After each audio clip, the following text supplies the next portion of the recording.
All right, today's gospel reading is from Matthew chapter 12, verses 14 through 21.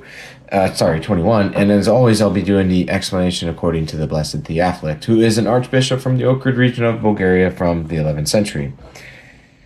14 through and 15, part of 15. Then the Pharisees departed and held a council against him, how they might destroy him. But Jesus, aware of this, withdrew himself from thence. Explanation: what spite? When good is done to them, they become enraged. Jesus withdrew, as it was not yet the time for his passion, and also to spare them from falling to the crime of murder. He did this to show that it is not God-pleasing to throw oneself into danger. Notice the word departed.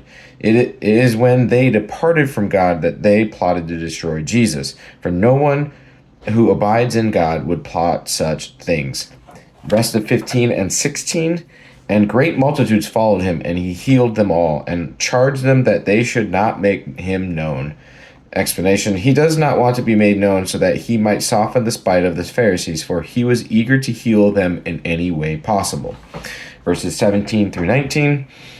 That it might be fulfilled which was spoken by Isaiah the prophet, saying, Behold, my servant, whom I have chosen, my beloved, in whom my soul is well pleased. I will put my spirit upon him, and he shall proclaim judgment to the Gentiles. He shall not strive nor cry, neither shall any man hear his voice in the streets.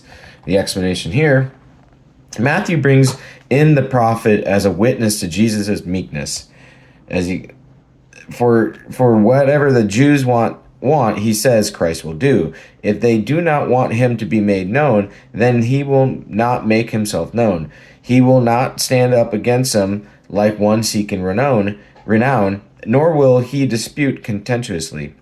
He will bid the multitudes not to make him known, but he will also proclaim judgment to the Gentiles. That is, he will teach the Gentiles.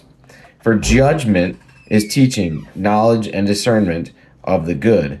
Or, in another sense, he will also proclaim the coming judgment to the Gentiles who have never heard of this judgment.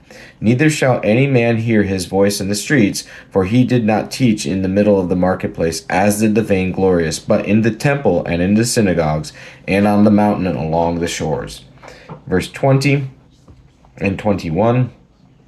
A bruised reed shall he not break, and a smoldering wick shall he not quench, till he send forth judgment unto victory, and in his name shall the Gentiles hope.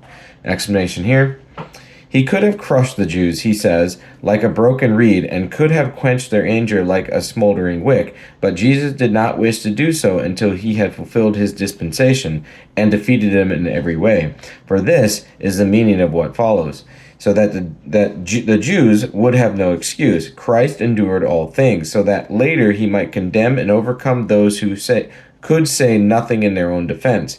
What he did not do to win them over. What did he not do to win them over? But the Jews were not willing. Therefore, the Gentiles shall hope in him.